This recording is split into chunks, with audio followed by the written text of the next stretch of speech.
Hello and welcome to round 2 of the Parenting Roundabout podcast. I'm Catherine Haleko and I'm here with Terry Morrow. Say hi, Terry. Hello. Usually on this podcast we talk about parenting issues, but once a week Terry and I like to get together to discuss TV, movies, books, and other entertainment topics because it's nice to talk about something other than parenting for a change. This week we continued our West Wing watch with the episode 90 Miles Away, and then we were stymied by the West Wing Weekly podcast, which we thought would have an episode accompanying it, and it didn't. So we'll get into that in a little bit. But first, we did watch, as promised, one more episode of Fosse-Verdon. This was the 7th one in the series, and it was called Nowadays. And it gave us lots of music and dancing. Yay! Finally! Yes. Along with, human pain and anguish. The requisite amount of pain and anguish, but at least this time we had the rehearsals for Chicago. Yes. So we got to see a lot of what went into getting that show ready. Right. And I enjoyed that, right. Even though it was also hard to watch because Gwen was struggling and yes. Bob was struggling with Gwen struggling. Yeah.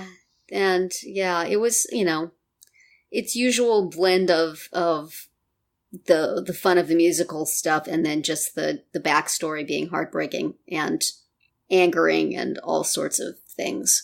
So, but still, love those numbers. It made me want to just go and read the Chicago Wikipedia page and look it up on iTunes and listen to all the songs and find YouTube videos of the dancing. And and you had turned me on to the Playbill .com recaps, which are really well done. They are. Really give you lots of that background stuff, like explaining that the actor who plays Chita Rivera is a Broadway person, and no wonder she's doing so well. Yes, and she played Roxy in the actual production of Chicago. Right. So, but very interesting stuff about how Chita Rivera was very supportive of Gwen Verdon and really friendly towards her and loyal towards her, and could have so easily been, she's weak, I can use this to get a bigger part, but that apparently was not the case. Yeah. So just, what a extremely messed up relationship this show focuses on. Holy cow. Yeah, no kidding. Yeah, just lots of fraughtness. Yeah. And they got into the, fertility struggles that they were having. And, she gets pregnant and his first response is, well, is it mine? Somewhat understandably, though. You gotta, if somebody has told you, this is probably not going to happen, and then it just happens spontaneously, I don't know. Right.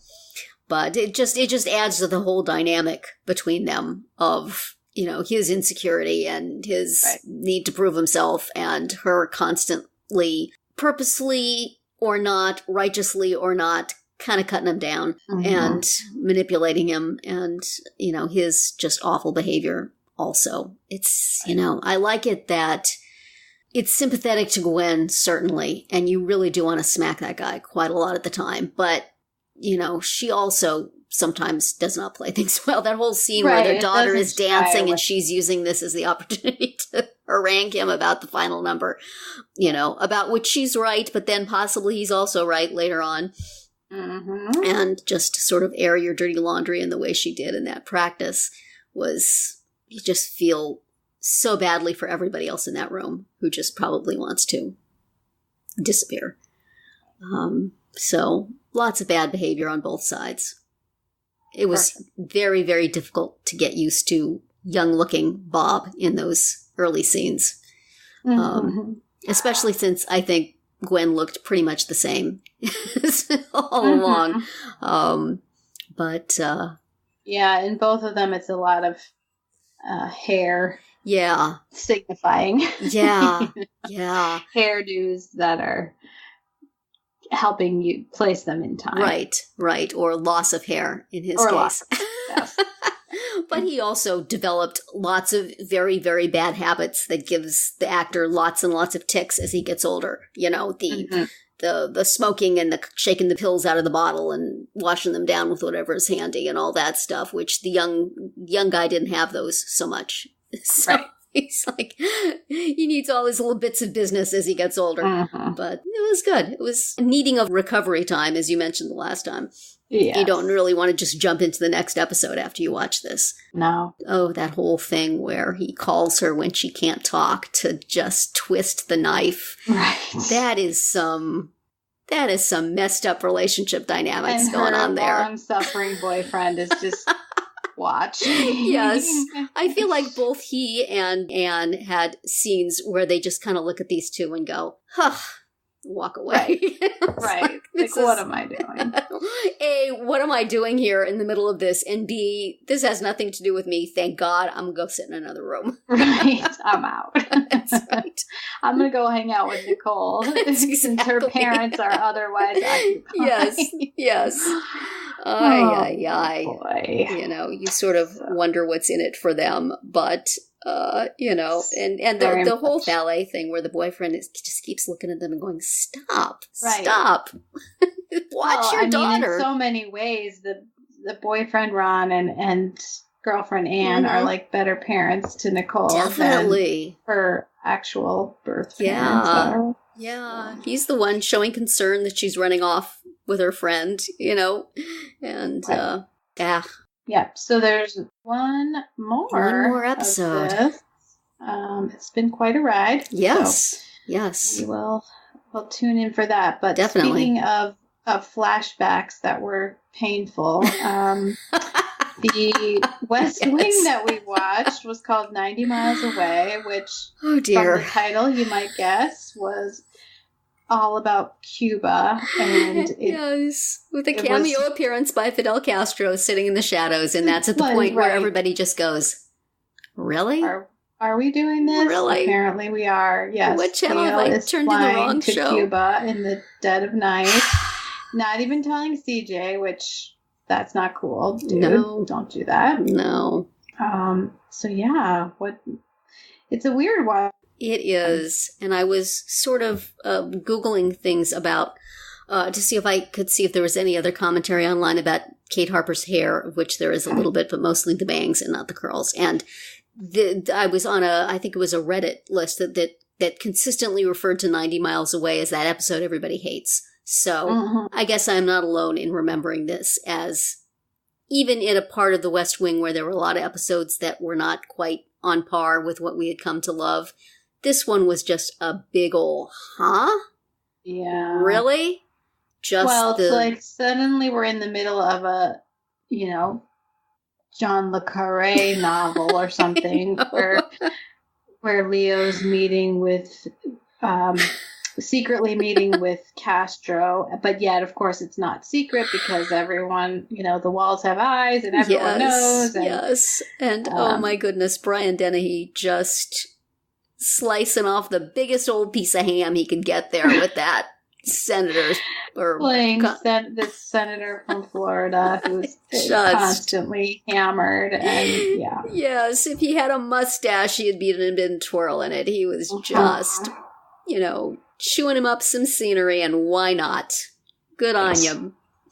But, and then now we have all this mysterious past for Kate, and she's all redacted, and she was in Cuba doing things, meeting people in bars to talk about mysterious past events, and it was like, is this on the USA? This would fit really good on USA. This whatever show this is. I could see it. And then she's the West Wing. And then, you get this flashback of her remembering having met Leo when he was drunk and taking him home. She's got a black eye, which never gets explained. And she has bangs on the wig that she's wearing, whether that was supposed to be her actual hair. Pretty sure it wasn't Mary McCormick's actual hair. It looked like a wig, and it had bangs. So apparently this is just a person who, however many people she's killed and redacted out, and whatever mysterious past she has, girl likes her some bangs. You gotta give her that. She's got a style, She don't care. And I think I even like the bangs. Maybe the curls that she's working now in the present day do not do it for me. And she seems to have to cock her head in a certain way to make the curls fall properly. That is just not becoming of a national security advisor. Come on, put that hair up. Yeah. But you know what? Maybe she's going out partying every night and she's coming in early, and doesn't have time to comb out her hair. So, it's hard out there for a working woman. But it was just a weird episode. Really no campaign stuff other than, a phone in from Josh and a phone in, or I guess two, talking to Josh on the phone, talking to Don on the phone. So each of those actors gets their face on the TV. But other than that, people are just mentioned. Right. Not sure why the president has to call and warn the Republican candidates of what he's doing, but I guess it's etiquette. I don't know. But it was just weird. And best just put away and not thought of again.